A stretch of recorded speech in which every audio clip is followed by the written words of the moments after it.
Shalom, and welcome to What the Watchman Sees, a ministry that will sift through all of the social media noise to show you news of importance from the Most High's perspective. As watchmen, we are here both to warn of dangers and give biblical answers for dwelling in the secret place of the Most High during these times of confusion. Tell your family and friends to like, share, and subscribe as we delve into what Yahweh has for us, the apple of His eye. Let's get to work.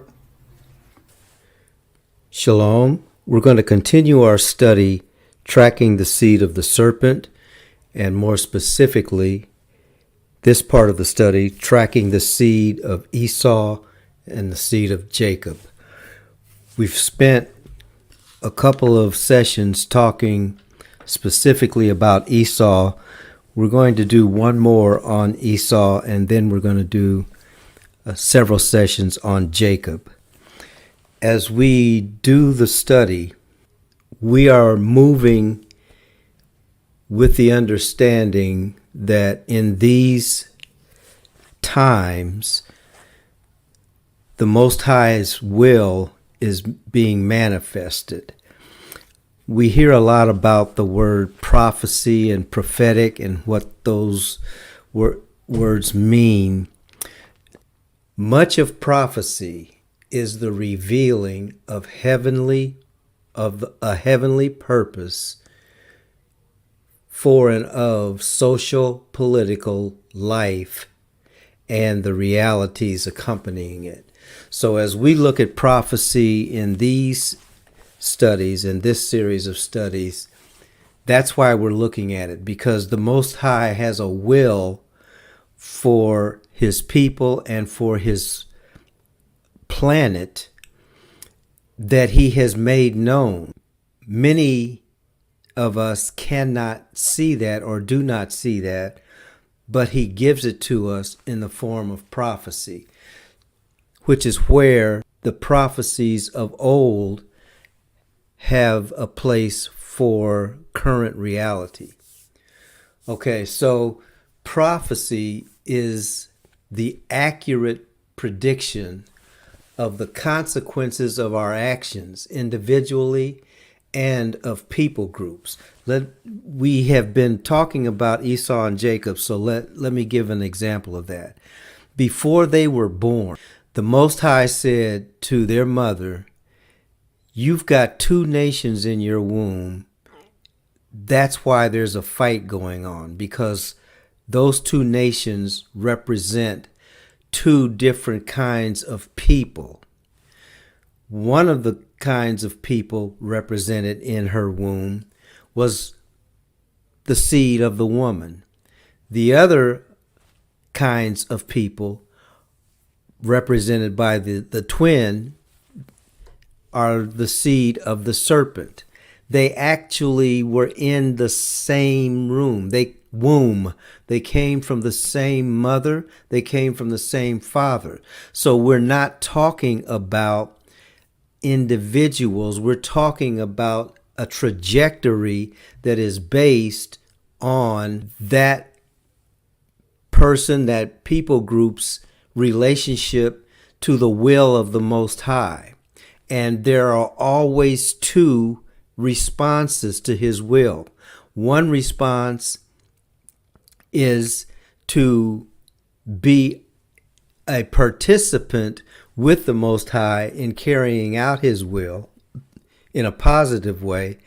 The other response is to be an active resistor of the Father's will. And that's what those two children represented. We're not really talking about bloodlines in this presentation, in this series, because they both came from the same bloodline. We're talking about responses to what the will of the Most High is. Okay, so regarding Esau and Edom, since that's who we've been talking about, the scriptures say that the Most High hated him, and it's not because of his personality.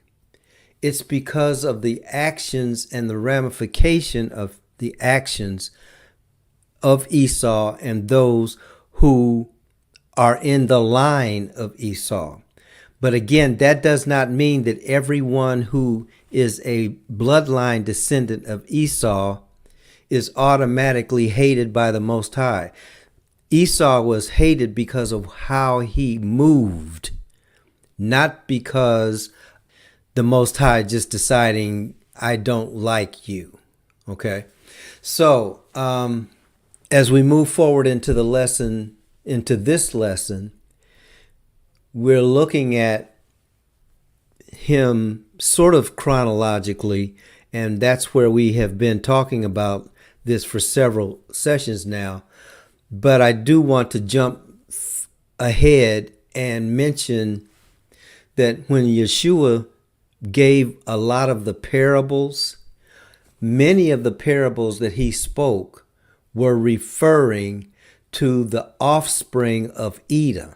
I'm sorry, the offspring of Esau or the Edomites. It's more than just what two Old Testament brothers had as a negative interaction. This has to do, again, with their trajectory in the larger scheme of things, or in the larger picture of redemption that the Most High has for his people. For instance, if we remember Malachi chapter 1, verses 2 through 4, this is the first time where we hear the scriptures say, I loved Jacob and I hated Esau. If we jump down to verse 4 of Malachi chapter 1, I'm just going to read what that verse says. It says, whereas Edom says, we are impoverished, but we will return and build the desolate places. Thus says Yahweh of hosts, they shall build, but I will throw down. They shall call them the border of wickedness, and the people against whom the Most High has indignation forever. Now, he first said that in Malachi chapter 1, verses 2 through 4, but it's repeated in Romans chapter 9, Paul's letter to the Romans, verse 13, and it's also repeated in the letter to the Hebrews, Hebrews chapter 12, verse 16. So that prophetic word continues to play itself out. The spirit is called Edom or Esau. The spirit is called Jacob or Yasharim, but it's not necessarily identifying the individual souls who may be under those bloodlines. Okay. So, but we do find in Genesis chapter 36, verse 8, that Esau's other name is Edom. He is the father of the Edomites. And that's what most of this particular session is going to be talking about. In Deuteronomy chapter 2, verse 5, or Esau has been given Mount Seir, and that's a land where the people who lived in caves dwell. Actually, they were called the Horites. Esau actually took that land from them. We talked about this before, but that land was just south and east of the land that was allocated to Judah, the line of Judah, the tribe of Judah. Okay. And in Ezekiel chapter 35, verse 15, Edom is called by another name, Idumea.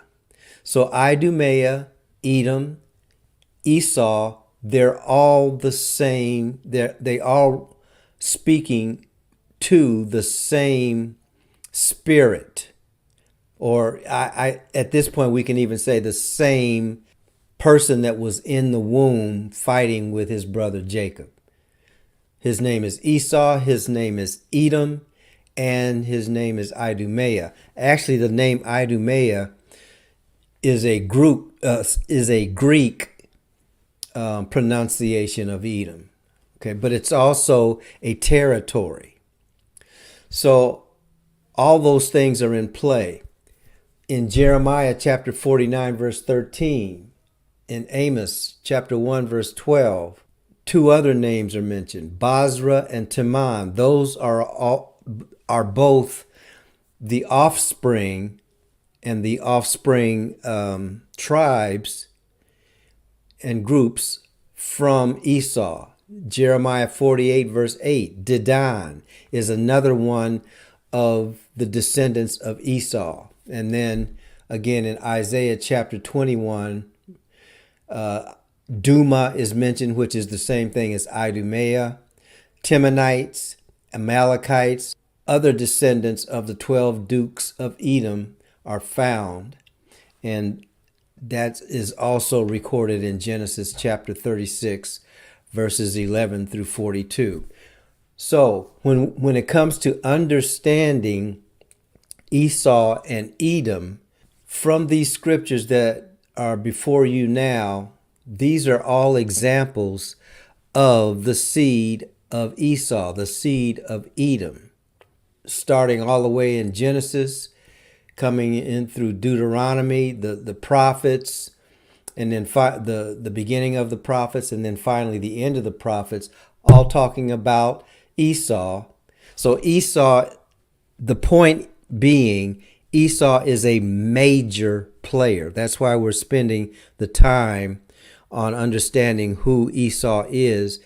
His name has been Esau. His name is Edom. His name is Idumea. But his purpose has consistently been to be out of the willingly out of the will of the Most High, and in many cases operating against the will of the Most High and hating his brother who the Most High has blessed. So all that went all the way back to the beginning of the understanding of Esau. And again, this mixing began when Esau was a young man. He mixed with the Hittites, he mixed with the Canaanites, which were all people groups around the area where he and his family lived. And the Most High's instruction to Esau's parents was, don't mix with these other people, and definitely don't let your children take wives from these other people, because if they do, they're going to worship the same gods that their wives worship. But eventually the Edomites were made into their own province, and this is in 2 Samuel chapter 8 verse 14. Now in the Jewish Encyclopedia, it says that Edomites were incorporated into the Jewish nation, and their country was called Idumea. I talked about that very briefly before. Now this name that's on the screen now, John Hyrcanus, actually it's Johann Hyrcanus. It says he conquered Edom and forcibly converted them to Judaism. I'm going to read a little bit about him. This is where studying scripture and studying the society that produced the scripture has great value. And this is why we keep saying the Bible is not a Western European book. It was not generated, it was not written by Western Europeans. It was not written to Western Europeans initially. It was written to people who lived in Northeast Africa, okay? Or some people say Southwest Asia. But in any case, when those people read scripture, they were reading from their cultural understanding, because that's what scripture was written. One of the things about the Bible in Malachi, between Malachi and Matthew, there is a 400-year time span. And some people have said that there was no word from the Most High in those 400 years. That is not the case. But I understand why people are saying that. But during those 400 years, there were things going on. One of the things that was going on was the people who lived in Judea had been overrun by a number of nations.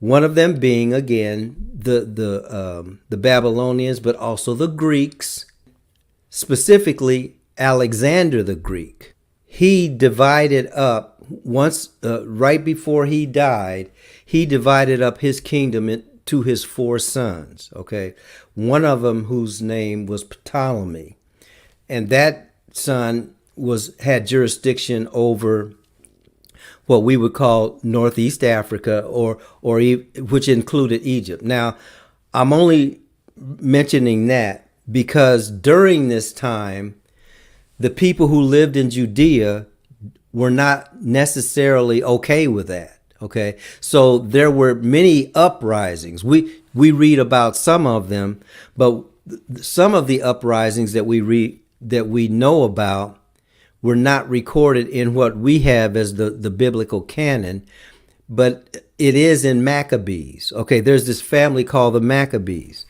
So I'm going to read just a little bit about this man named Johann Hyrcanus. He was born 175 BC and he died 104 BC. He was a high priest and a ruler of the Jewish nation from 135 to 134. From 134 to 104 BC. So basically, he ruled. He was high priest and ruler until he died. Under his reign, the Hasmonean kingdom of Judea in ancient Palestine attained power and great prosperity, and the Pharisees, a scholarly sect with popular backing, and the Sadducees, an aristocratic sect that comprised the priesthood, became well-defined religious parties. So when we read in the New Testament about Jesus' confrontation with the scribes, the Pharisees, and the Sadducees, those groups actually began to get legs in and around 120 BC, before the Common Era. All right. So, and it was underneath Hyrcanus that happened. Hyrcanus was the high priest. Now, we've talked about in previous lessons how the Most High, when he set up the protocol for his kingdom, he set it up with him being the king. So the highest office in the nation of Yasharel was not the king's office, it was the office of the high priest. And that office was populated by individuals that the Most High, who's the king, appointed. That's how Aaron and his family became the family of the high priest. Hyrcanus was the son of Simon Maccabeus. Remember that word, the Maccabees. And thus he was a member of the Hasmonean dynasty, so called after an ancestor named Hasmoneus. In 137 BC, he and his brother Judah commanded the force that heroically repelled the invasion of Judea by the Sendible, the general of the Syrian king Antiochus. In 135, In 135, Hyrcanus' brother-in-law Ptolemy, the governor of Jericho. Remember that name from Alexander the Greek. Okay, this is his son. Okay, so the governor of Jericho assassinated Hyrcanus' father and 2 elder brothers. Hyrcanus then succeeded to the high priesthood and the supreme authority of Judea. See, that's what we were talking about before. Now, this is all happening again during that period of time in which the Bible that we have doesn't have a record. But it wasn't like society stopped functioning. Okay. And a lot of what was going to go on after Malachi and into Matthew is a result of what we're reading here, which is why I'm reading it. So the remainder of his reign was marked by his efforts to punish his enemies, ward off the Syrians, and enlarge Judea's boundaries. Although he struggled in vain to destroy Ptolemy, he successfully thwarted the Syrian incursions by alliance with Rome and conquered the unfriendly neighboring territories of Samaria and Idumea. He forced Idumea to convert to Judaism, the first example of conversion imposed by the Jews in their history. Okay, so why was all of that being read? So that you could see that the reason why Idumeans or Edomites call themselves Jews is because they were forcibly converted to Judaism. It's like what the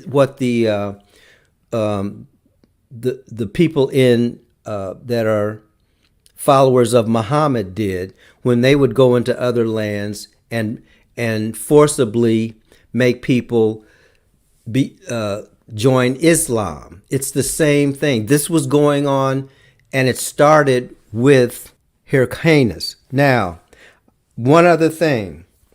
In another, I think it's in the Encyclopedia Britannica as well. But if you look up Hyrcanus's family, what history tells us is that they were not connected to the Davidic line, nor were they from the tribe of Judah. Okay, so this Hasmonean dynasty that was in a position of rulership of Judea, they weren't Jews either. Okay, so this is the foundation that Yeshua walks into when he begins to do his ministry. So we're going to stop there and then pick up on this story in the next